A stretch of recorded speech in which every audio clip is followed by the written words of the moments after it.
All right, good morning, and thank you so much for watching right now. It is Friday. That is something that we can all clap about here. Today is August 14th, and we're going to be kind of switching gears here because Jack, you and I were just kind of talking behind the camera.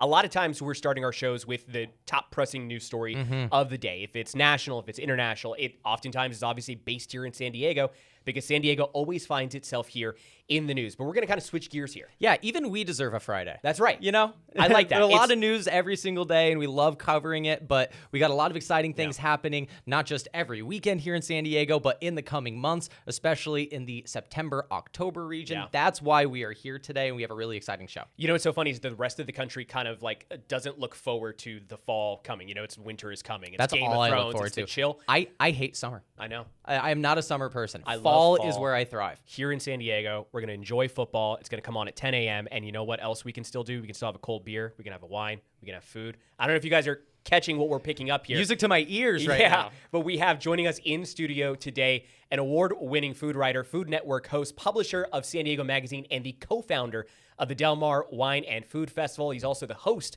of the podcast Happy Half Hour, which is available on Spotify and Apple Podcasts. Troy Johnson, we want to welcome you to the show because we are going to be diving into this, the Del Mar Wine and Food Festival. Or digging into today. I think that might be the more apt term. Drinking our way You guys through. are way more professional than I am. Well, right? We need to set a baseline to start this out. I'm so impressed. Like, wow, you really counted down to get into this show. Yeah. Is this what a real podcast is? Yeah.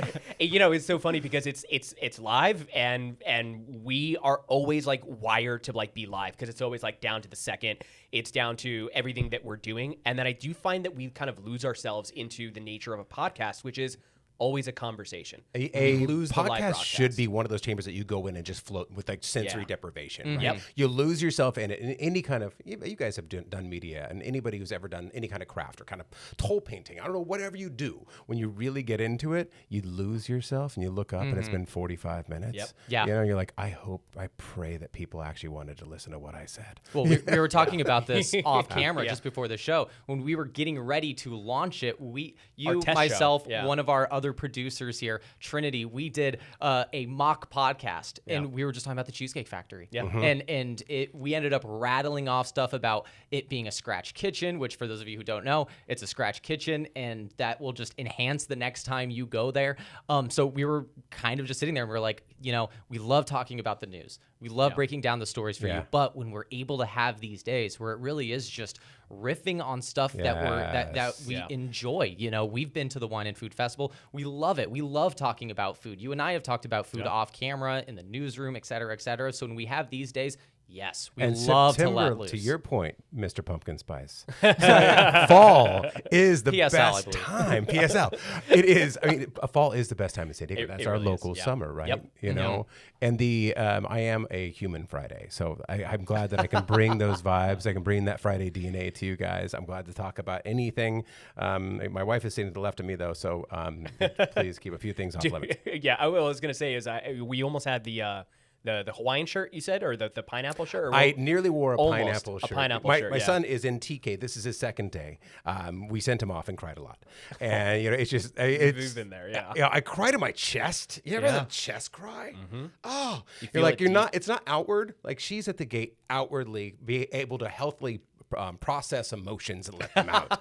My head's just like, don't let it out. Don't let it out. Keep it in. Because then you can get an ulcer later on. And those are fun. Those are always great. Yeah. Well, we have matching pineapple shirts that we wore today. I nearly wore it on. It was a little bit Jimmy Buffett smuggling stuff in Miami. That, you know, so I decided to do a different kind of Jimmy Buffett shirt for you guys. We love it. And you know what? I think it also, like when you talk about, you know, yourself and you're like, I'm a human Friday. I think one of the things, Troy, that I've always appreciated, we're talking about different mediums here.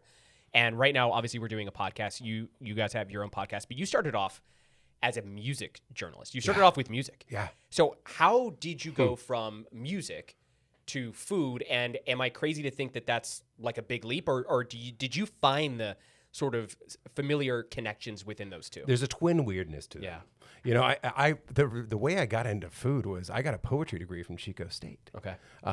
No one should ever let you do that. It's cruel and unusual punishment to send people into the world with a poetry degree.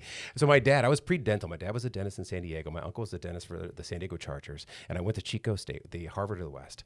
You know, and I came back. I really was going to go pre-dental. I was going to take over the family business. I was going to work 4 days a week, may have a nice life, you know, that was economically okay, you know. And my dad came downstairs one day and he's like, I will keep you in school as long as you want till I become a dentist. I hate it. You're going to hate it. Don't do it.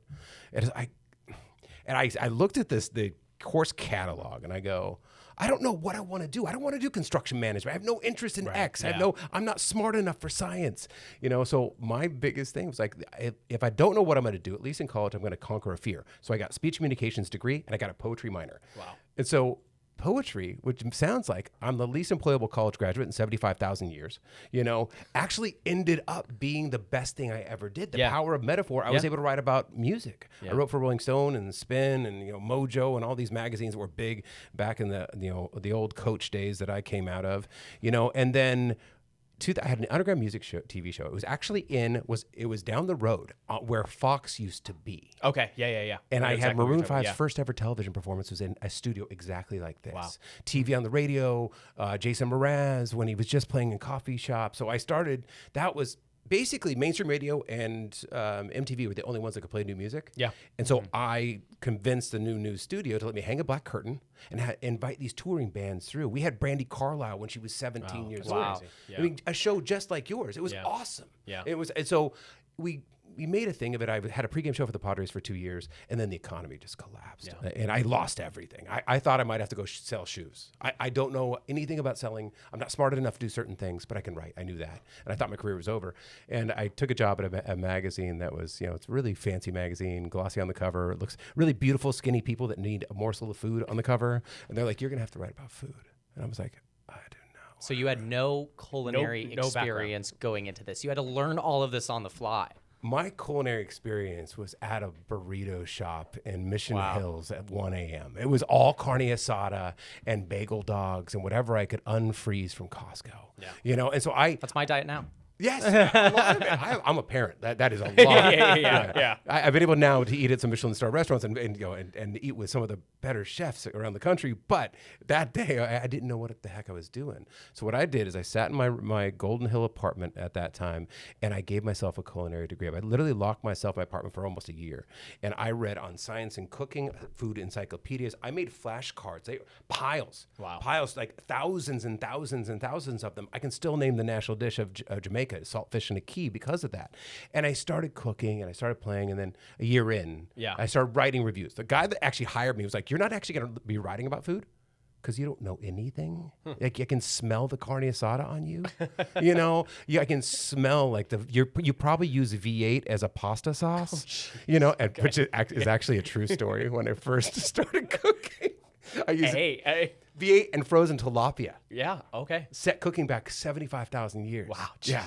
Anyways, he didn't let me write about it, and eventually he did let me write about it because I studied it for so long. Yeah. And you know, it won an award, and then Food Network called. Yeah. You know, and it was, and from there it took off. You know, but they're really similar, music and food, because you're talking about an aesthetic experience, you know, that is not necessarily what I love about food. And I think you guys love. If you talked about Cheesecake Factory and I heard you talked about bread for days, you can pick any single part of food and you can do an entire history of humankind. Yeah. You know, Banh Mi will tell you this: how the French colonized Vietnam. Yep. You know, birria, which is now the staple food, has replaced the fish taco in San Diego. That's a story of Spanish colonization into Mexico, and they brought over goats, and the goats were eating all the local Mexican crops, and the Mexican natives were like, you know what? That Spanish pest sucks. Yeah. I'm going to like cook that thing underground with some delicious herbs and spices and create a national legend. Yeah. You know, so there's Crazy, all these. I know.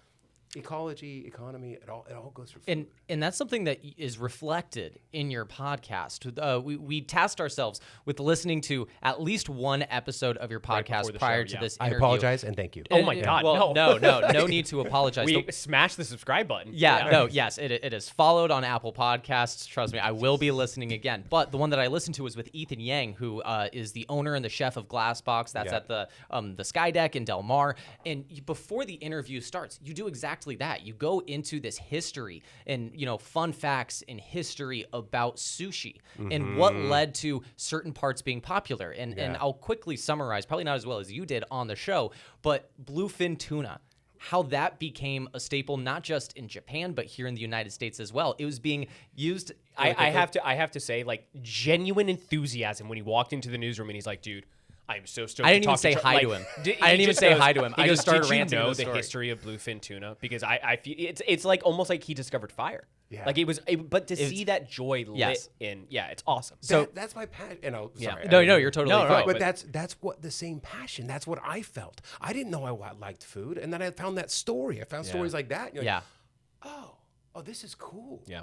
Essentially, on the East Coast, bluefin tuna was being used as cat food. You could buy it for pennies on the dollar. Extraordinarily cheap. Some crazy concept now. Well, in the 80s, the Sony Walkman became very popular in the United States. So troves of planes coming in, cargo planes with all of these Walkmans were coming in from Japan to the United States. They realized bluefin tuna is being used for cat food. They're buying them pennies on the dollar. You see it become a staple in Japan. Slowly, the United States catches wind, and it becomes this culinary trend.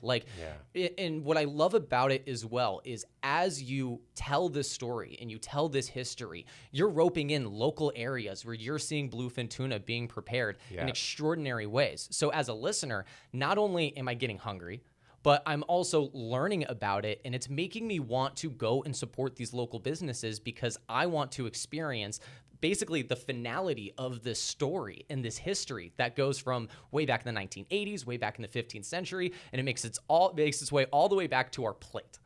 And I just think that's incredible. My wife is giving you the head nod that she gives right now. I can see it on the corner of my eye, and I just got chills because when you work in it and you tell those stories and you're trying to make something local makes sense in the world. Yeah. That's all it is. Is trying to take what Ethan Yang does. And he buys the best bluefin and he buys the best fish. I'm like, okay, let's tell the story of how that actually came to be and why it has to go through rigor mortis sushi in order to get that silky texture that we all know and like. You can't eat it very fresh, but most of it is frozen and most of it is aged. And once it goes through rigor mortis, like it kind of there's proteins in there that break down and they produce more umami, and that silky texture doesn't come straight out of the boat. If you've ever had raw sushi fresh, out of the case, which I did in a San Diego restaurant, they took a fish out of the case. And I'm going to forget the actual name of it. I believe it's called nagi, where it's the most humane way to kill a fish. Okay. If you're a traditional sushi chef, you take it, a spike right in the back of the central nervous system. Yep. Quick death, the most humane way. Right. And so he did this. Hey, I didn't know that at the time. I was a young sushi writer. I was a young food writer. Yeah. And I was like, is this some kind of fraternity joke? He sashimis the body, puts it on the plate in front of me. Yeah. Along with the fish, and its mouth is moving like this. Still, right. It is still moving. And I'm, at this point, I'm like, I don't know if I should walk out or if I should trust the process. Yeah. And I knew the chef at the time, his name Tim Johnson, and I go, he gives a damn about the food system. I don't think he would do some kind of like dumb animal abuse trick. Yeah, right. And so it turns out I was right. I mean, it was the most shocking experience that I've ever had in my entire life. But when you taste live sushi that just came off the body, it's almost like citrus. Yeah. It's really like wet. Yeah. And it doesn't have that kind of almost dehydrated. You've tasted really good sushi. It's got a little bit of that moisture has been come out of it. So you get intensified, better flavor. You get better textures and everything else. Yeah.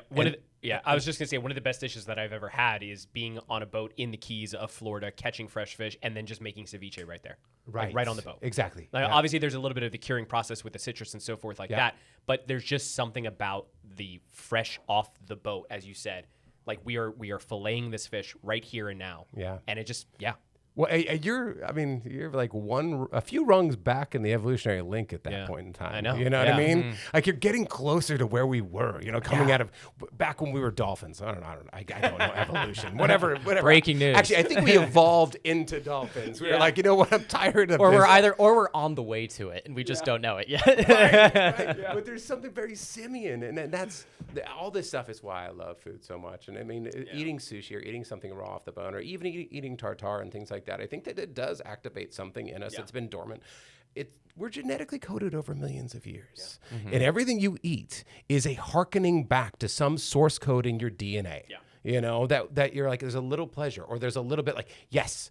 And it may be tiny because it's been millions of years, but it still affects the way that you eat things. It's a primal feeling. You can't explain it, but you understand that there's a connection here between whatever your sensory system is and the food that you're eating. Exactly. And you may not know it consciously, but your body does. Yeah. Or your ancestors' bodies. Whatever. I'm getting weird now. I'm from OB. I was from OB before I moved to the Verge. That's awesome. I love that. Now, we're talking about mediums, right? So you started off as obviously a music writer. You transitioned into food. You had done TV in some capacity, but tell me about getting started with Food Network, because you kind of left it there as like, hey, Food Network contacted. But what did you think was going to start with your role there with the Food Network, and just how that sort of kept coming on? Like, you still have this relationship with this giant. I mean, we were talking about the fact that the Food Network is one of those very easily watchable networks. It's comforting, whether it's Reed Drummond's, Andrew Zimmer, like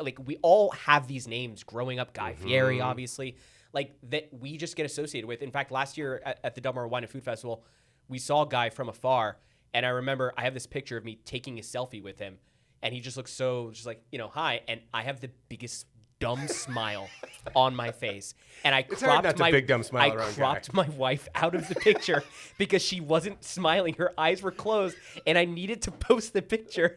And I'm like, she sees it, and she got so mad at me, not because I cropped her out because of that, but she's like, "Where's my picture with Guy Fieri?" Right? Like, so we create these like legends of the kitchen, so to speak, because I think that we can all relate. I think we need some marriage counseling in here. Yeah, probably. She'll watch this back and be like, "You did what?" Yeah. But the relationship with Food Network, how would you best describe it from beginning to where it is currently? I can tell you, and I'll try to rapidly tell this story so we don't take up the entire hour. Once I started writing about food, and the first review I ever did won a pretty big award, and it was called "Roasted Bone Marrow is My New Punk Rock." Oh, okay. And it was all about like the simianness that we were kind of talking about, like I'm chasing weird in food. I chased weird in music. At the end of my music career, like I would write about the White Stripes before when they just had a demo, whatever. My job was to find the weird, to find the new, to find the exciting, to find and then find the story behind it, and then food kind of became that for me, and I wrote this story and it won an award. Anyways, I was done with TV because I just had 2 TV shows canceled. The pregame show for the Padres was called Out of Left Field. I had the contract on my desk. I was ready to sign for a 3rd year. Yeah. In fact, Mudcat Grant called me after they had to cancel it. Yeah. I should have signed it, and they would have owed me that money. Good lesson there. Yeah. Always sign the contract if you know you're going to do it. But I had it sitting on my desk. I was like, I'll get to that. And the economy collapsed. All of advertisers pulled out. So this is like 08, 09. I was 07. 07. Okay, yeah. Yep. And so they called me, canceled it, and the TV show got canceled as well, And so when I was totally done with TV, I decided that look, TV is only good if you've got abs and perfect teeth, and both of which I'd like to destroy in my life. All right, I'd like to, I love my abs so much I want to build them like a bubble wrap around them. Yeah, I want to protect them. Yeah, absolutely. Yeah. So I saw this little blip that came up, and it said Food Network's looking for a host. Okay.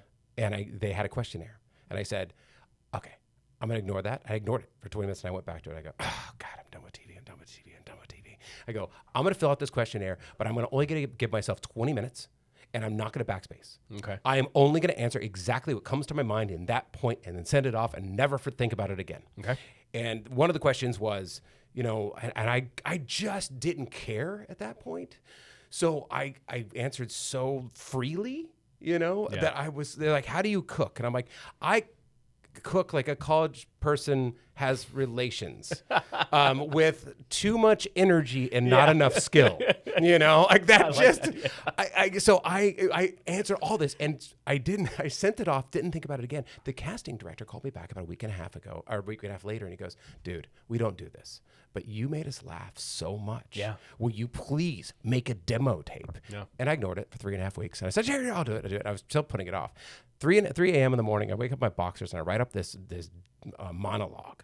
And it starts off like I was born in a walk-in refrigerator in a 3-star Michelin in south of France. I was breastfed by Wolfgang Puck, and I just keep on going off. And I'm like, I'm raised by a woman on the mic. And I just kind of I did like what I did poetry. Yeah. I did spoken word about food around San Diego in front of a graffiti wall in North Park in front of a restaurant that is now deceased called the Linkery.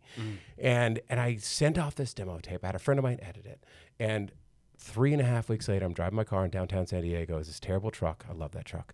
And I get a call and it says New York. And I don't know anybody in New York at that time. I'm a San Diego kid, and I pull over the side of the road and it was Food Network. And they called and they gave me my own show. I had my own primetime TV show on Mondays. And they wanted me to be the Anthony Bourdain.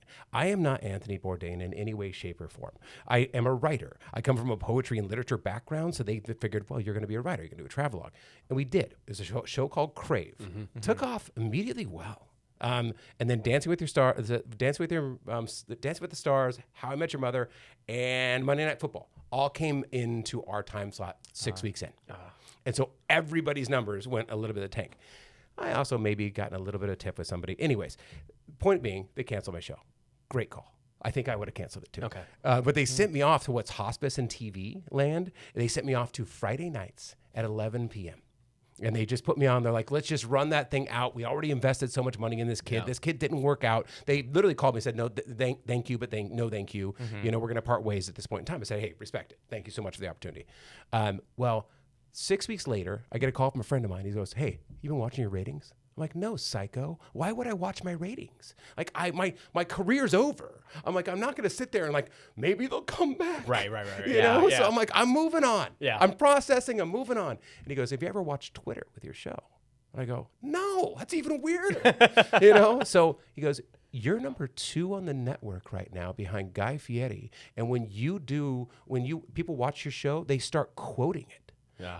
And it was, I'd say things like the only thing that would make this better is if Nickelback broke up every time you ate it. And I was just playing. I mean, Nickelback can handle it. No, right. Meanwhile, your friend is literally like, oh, look at this photograph. Like, yeah. Right? Yeah. And so it was like, people, did he really say that? And Food Network called back. And they call back and they go, hey, do you want to do this pilot with Guy Fieri? And I didn't know Guy at the time. Yeah. I didn't know anything. And, I walk in and... It's getting to be a long story. You want me to keep on going? Yeah, please. No, keep going. Okay. You're all good. So I walk in and I'm sitting in a trailer. We're in LA, and they're like, it's going to be this grocery show, and there's people are going to be cooking in it, and you're going to be a judge, And I'm sitting in my trailer and I'm doing some meditation because I'm from San Diego, and you got to do the obligatory stereotypical things to ease yourself. I was probably drinking a smoothie out of a coconut shell. I don't know. And so I'm meditating, and somebody knocks on my trailer door, and they go, hey, Guy Fieri wants to talk to you.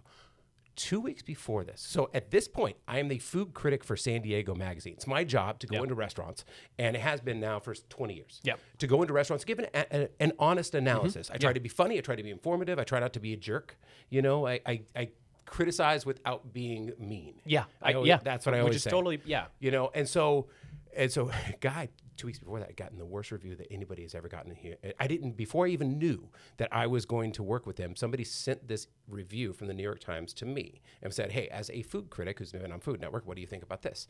And I read it. And I had no idea I was going to work with them. I go, this is absolute BS. Yeah. This is a terrible review. This is a character assassination. You don't use media for this purpose. I don't know Guy. I have no interest in Guy, but you don't do that as a human being. Then a week later, I got a call. Not because of that comment, not because I went to his defense. Yeah. It was just happened to be happenstance. And so I get the knock on the door. They say, Guy Fieri wants to see you in his trailer. I walk into his trailer. Seeing Guy Fieri come to life in the flesh for the first time, it's kind of intimidating. Yeah. It's like it's like watching a city turn on its lights. It's like, you're like, whoa, you're you. I'm like, I want to touch you. Weird, not weird. I want to pinch your cheeks. Yeah. Are those teeth real? Yeah. He's got the hair and he's got the bling and he's got the tats. And he goes, I heard you're a food critic. I go, oh, I know where this is going.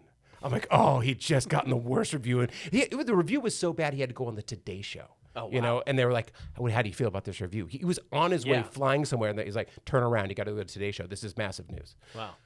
And he goes, I hate food critics. I go, oh boy. Oh boy. Lucky me. You know, and he goes, but I heard you kind of funny. You got one shot. One shot. You know, and he looked at me, and guy's look. Guy he's like a one-man fraternity. He always takes care of people, and he's a good dude. Yeah. You know, and so he looked at me, and you could tell he was like, I'm not messing around. I'm not messing around, but you know, in kind of a brotherly way. Yeah. You better be good, dude, because thin veil. I do not like your kind, and I'm like, fair enough. Yeah. I don't like my kind. Yeah. You know, like most food critics have pretentious. They're a little bit ratatouille. Yeah. You know, Right. that's why I've never really even wanted the job, but it was the best paying job in food media. Right. You know, and so, anyways, that was the greatest thing that ever happened to me because I thought I was fired before I went on. Again, going back to the best thing you could ever do in any medium is go, I'm done. Yeah. Before you go in. Yeah. Yeah. Because then you don't You worry free up, about right? it. Yeah, you free up. Yep. You just Yeah. talk. Yeah. You tell a story. Yeah. And I just let it rip. Yeah. You know, and I said things, I think none of them you could air, I don't think. You know, it was like I was cussing and I was just having a fun time that you would have with your friend on a beach with a very American beer and possibly like weird bathing suits. You know, and I just let it all rip. And he looks up at me at one point and he goes, You're kind of funny. Yeah. I like that. And it's been 200 episodes that we've been on this 13 years. That's great. And so, and Food Network, to their credit, Yeah. I mean, and thankfully, they let me back in the fold. That's awesome. And they actually called me. They're like, we don't ever do this. Yeah. We don't let people back in. And then I was able to judge Iron Chef with Reed Drummond, you know. Yeah. And Joshua Xerxes, who was a fantastic writer. He was the food critic for Time, and he passed. But anyways, it's been a ride. That's man. awesome. That's incredible. We love that. And obviously it's culminated to not even just New York, LA. You're doing a lot back here in San Diego. Obviously San Diego Magazine, but we're going to dive into the Del Mar Wine and Food Festival here. For sure. It's a great time. It's amazing, but you guys do a lot of good for the community as well too. So I want to dive into that. We are going to take a quick break here. We'll be right back in 2 minutes. All right, welcome back, everyone. As you know, we've got Troy Johnson here in studio with us. We are going to get now into the Del Mar Wine and Food Festival. It's amazing because I think the best interviews are when you have someone who's in studio. You're here for a reason, right? We're here to talk about the Del Mar Wine and Food Festival, but we spent about 30 minutes just that 30 cutting minutes? it. That was 30 minutes. Cutting it up on food, your beginnings, getting started. I'm so and sorry. don't apologize. No, I'm celebrating this because look, we can talk the Del Mar Wine and Food Festival, and that could take another 30 minutes. But I think the best thing is that we're having a good time, and I think that's awesome. And that's also what we want people to do at the Del Mar Wine and Food Fest. This is not something where you should be intimidated by trying to get out here to go do. This is something that's open for everybody. Tickets are obviously still on sale. Yep. And this is an awesome time to get out because I think that I was telling you, and you guys were talking about your toddler. We've got a toddler at home. It's hard to find and pick new restaurants to go to. This is an opportunity for you to literally start crossing things off the list. You guys have so many incredible stops here. Vegas all in buffet one them spot. all on Yeah. a perfect stretch of grass. Yeah. Yeah. It's one of the most special things not everything that we've done with San Diego Magazine and anything else we've done has been good. I've had a lot of TV canceled, but this thing is awesome. Yeah. And the reason why we did it, I was sitting around and, there's 5 of us that started this in a trailer in Del Mar. And the whole idea was to raise awareness for the moms and pops and the Michelin stars and the people that really make the food and drink culture of San Diego, Baja, and this hyper the whole region. region, yeah. Southern California, this whole culture. Is the reason we did it was to raise that up on a national stage, right? And I knew that what can I do for San Diego?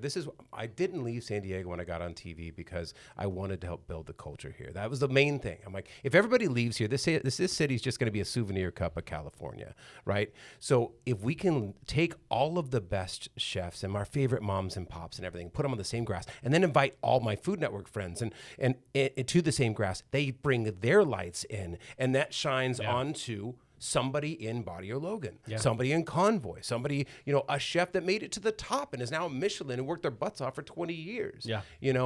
And we didn't know how it was going to go. I mean, that first year was insane. It was It was 2023, right? Was the first year? Oh God, I don't even remember now at this point. Yeah, but it was. My wife and I had just rebuilt San Diego Magazine, and that was, we had a baby the same week we took over a mid-sized media company coming out of a global pandemic. Don't do both those things. Kudos to you guys. Wow. It was so much work. It was like, I mean, I'm not joking when I say 21-hour days. Going to sleep at 1, getting up at 5. Anyways, we finally got it to a spot where it was working. Yeah. It was, San Diego Magazine felt alive and good. We're getting good feedback, and the business model's coming back. And my wife goes, okay, now we're going to launch the biggest wine and food festival the San Diego's ever seen. I'm like, oh God, don't do it to me again. No. Right? No, but we partner with Feeding San Diego at the gates. One of the most important things, obviously, for me is to be able to tell the stories of people living and working in San Diego, especially the food scene, because that's where I'm at. And ideally farmers. I mean, as we go on in San Diego, and there's some of the farmers and the ranchers and everything else have been part of what we've done. But I want to get, and the fishermen, I want to get everybody in there. Yeah. But also to give back to Feeding San Diego, because look, you study food for long enough. One of the stats that I always cite. 2018, we wasted enough food in this country to fill the Empire State Building 91 times.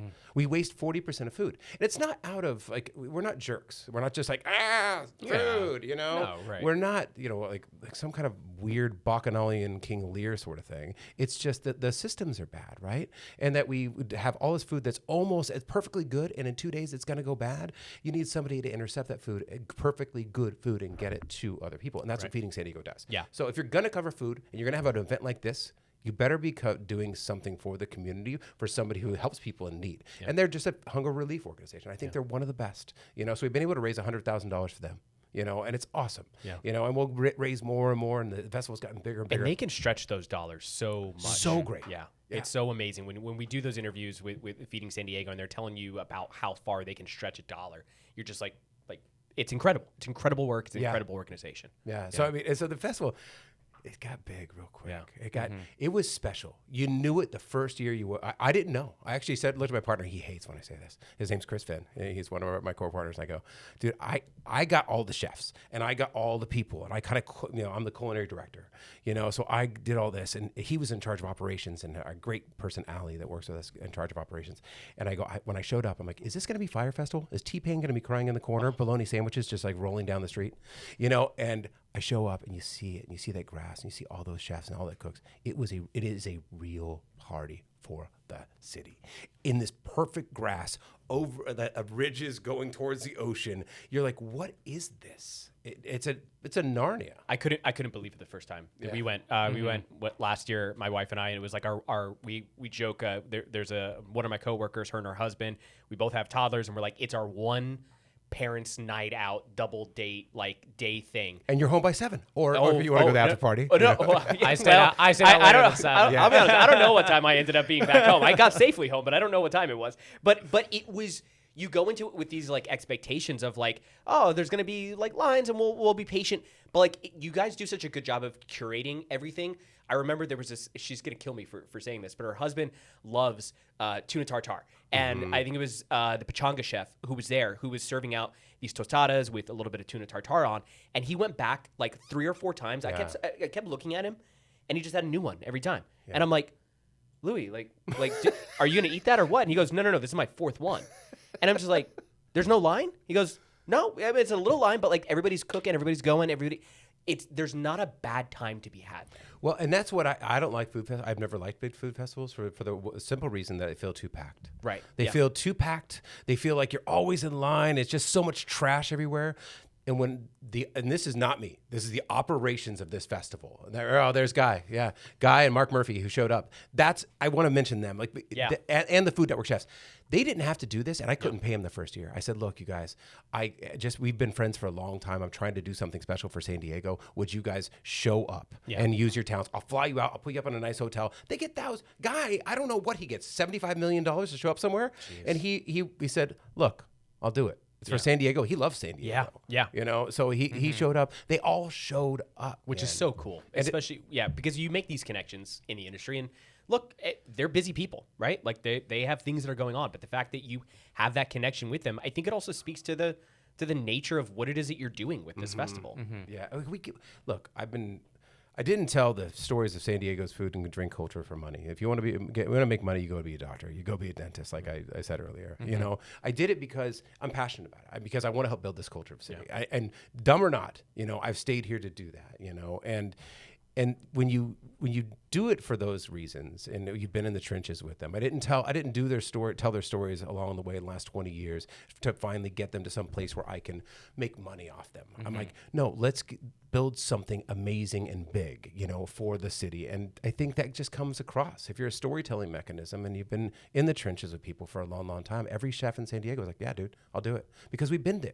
We've helped build. I'm not giving myself too much credit, but I was the narrator. I was the translator, you know, and we helped to build something special. San Diego wasn't a great food scene for a long, long time, you know, and not because of me, because of the fishermen, because of the ranchers, because of the chefs, because of the restaurants, the restaurateurs who took all the risks. I was able to translate their story, and I had a medium and I had a platform. And then even on Food Network, I would be the kind of ambassador for San Diego as well. You know, so they all just said, yep, dude. And when they said yep, and you got to that grass, they didn't know what to expect either. Right. They hate those festivals. They hate them because it's another work day. Every single one of them, to a T, came up to me and was like, that was great. Yeah. That was so nice because the grass is so big. It's so spacious. There's no trash. It's easy in and out for them. They're like, this feels like our block party. Yeah. And the list of famous chefs continues into this year. I mean, taking a look at your lineup, you got Artie Sequeira, you got Manit Chauhan, one of my favorites. Manit, that I would faint if I saw her. Chopped Judge, it is incredible. Mark Murphy too. Oh my goodness. She like has such a soft voice, but and it's not like when she's critical, but when she makes a point, she does it so succinctly. It's like, oh, she's just because she's smarter than everybody in the room. Oh yeah, it comes off, right? Like it very much comes off. And like I love the like you know, in reality shows you have like the big dramatic, you know, what sound when like you get a criticism. I promise you, I think that is edited in post for other stuff. If she gives you a criticism, I think that noise just shows up out of thin air. Like I genuinely think it does. She has a soundtrack. But to continue, I mean, you know, Jackson Kolb, Kelsey Murphy, we got Claudia Sandoval, we got more. We have a bunch of different events here. We have the opening party, Rioja Uncorked. We have the Drew Brees Celebrity Pickleball Tournament. That thing's fun. For those of you who watch us, you know that we cover that every year. And then, of course, what we've been talking about is that 2-day grand tasting here. So, you know, we are just so excited for it. Again, that day, can you give me those days one more time? So September 30th is the opening party at correct. that Monarch Del Mar, and then the grand tasting is on the 3rd and the 4th. Yeah. That's a 2-day big cookout, epic grass party with, you know, Food Network Top Chef friends, and then I mean, most importantly, and even my Food Network friends will say that, is that it's all about like the locals and the Baja chefs and everything else. Yeah, we have this. We have the website here down there on the bottom of your screen, www.delmar.wine. If you are interested in getting tickets, there you go, Chris. Go, right there. Thank you for helping us out.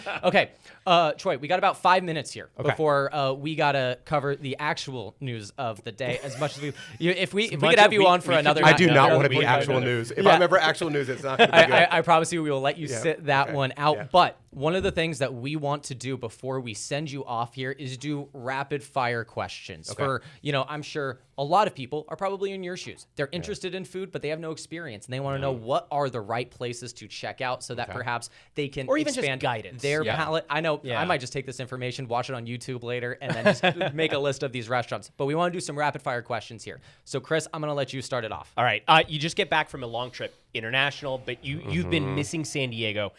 What is your first stop for that comfort meal back home? Oh, comfort meal back home. It's got to be tacos. It's got to be tacos. And my tacos, for many, many years, the first place I ever took my wife was La Cuatro Milpas, which is now in a different spot, right? The OG. Oh, now you're killing me. I'm on the spot. I know, yeah. Or it's gonna be Thai food. So let's go Thai. Okay, Bon Thai. Bon Thai. I would go to Bon Thai because I gotta get some sloppy drunken noodles with duck. Yeah. You know, I gotta get some. So Bon Thai is one of my favorite places in San Diego, one of the best, and the other one being Plumeria, which is mostly vegetarian, which is great. Okay. Speaking of sloppy and drunk, beer or cocktail you're ordering the most lately? Savvy B all day long. Sauvignon Blanc. Yeah. Okay. Anybody in particular that like you're like any local? No. Or you just Sauv? It's just that it's hot, it's humid. I need a chilled Sauv B. I will tell you this, and one of my favorite things about being on Food Network is that like you have so many chefs and people in food that are like at the peak of town. They're like, just eat whatever, drink whatever the heck you want. What Yeah. makes you happy, dude? Yep. You know? And so honestly, I realized after drinking all the Tempraneos, and I love all the wines. I do love them. We have them all at the festival. Yep. But I just like a Sauvy B. Yeah. I just like a dry Sauvy Yeah. B. It's like the Coors Light. It's like a light beer of wine. Yeah, I have found, especially because we live in craft beer capital of the world, in my opinion. And when I came out here, I was hitting IPAs hard, left and right, and not like numerous, but just that was like my drink of choice. Yeah. And I eventually just like found that I like pilsners and lagers better, and that's okay. Yeah. Like I am okay going to a bar, and if they've got Coors Light on draft, I'm like, okay, that's what I want. That's why craft beer started doing pilsners and lagers, because they realized that Stone Brewing did a great job of that. You know, I mean, Stone was the most bitter beer in the world. Yeah. And then they were like, and we'll also do lager. Yeah. Because you like it. Yes. Yeah. Widen the my net. God. Yeah. The Exactly. more people drinking the beer, the better, right? Yeah, That's right. man. Exactly. All right. Best restaurant for a first date here in San Diego.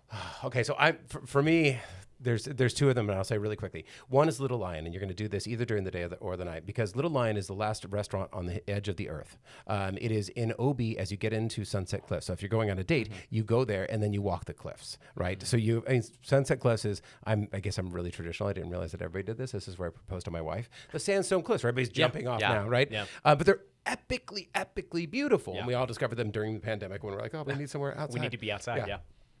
And the chefs and the sisters that own that are phenomenal. Clean food, great.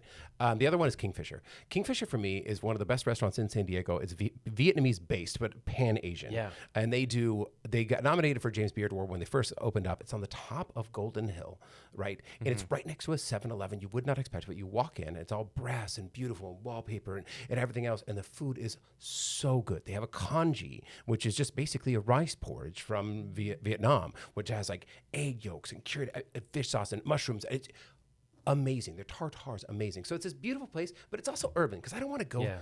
You know, I don't want to go somewhere too fancy for a first date. You I like know? that. I like that. I want to be. Then you can see the city from the top of the hill. Yeah. You know. Yeah. And you can be impressed by the food. Or you Like, take them to Cheesecake Factory. Yeah. Did you know it's a scratch menu? Did you know? Yeah. Okay. We're gonna skip ahead on this list a little bit. Okay. Restaurant or chef we haven't heard enough of yet that we should keep a close eye on. There's a kid named I'm forgetting his name, and I just read an entire story on him. I'm going to forget about it. Go to Alchemy Choose Thy Poison.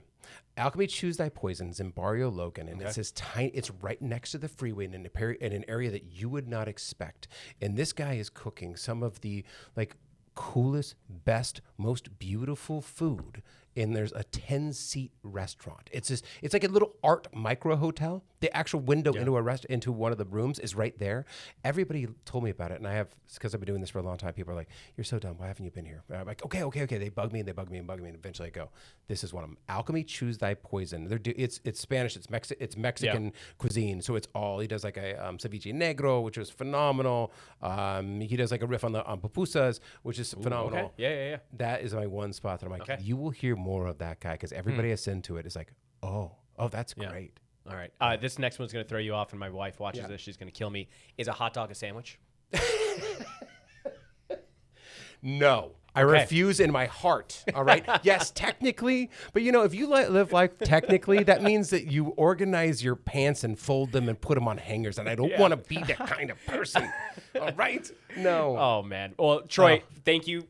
Thank you for letting us play along there. It's been an amazing conversation. Thank you. 45 minutes flew by, man. I love it. Oh, my God. Yeah. My wife is like, will you just shut up? She left midway through. She left during the break. Yeah. She said, "I can't." I don't take it think anymore." she's ever coming back. You might see her at the Del Mar Wine and Food Festival. I'll right? check. I'll see if I see her there. A couple months, yeah. Troy, thank you so much. thank you And guys again, so guys, much. you can watch this back on YouTube. Get all the information. We're gonna take a quick 2-minute break, and we'll be right back.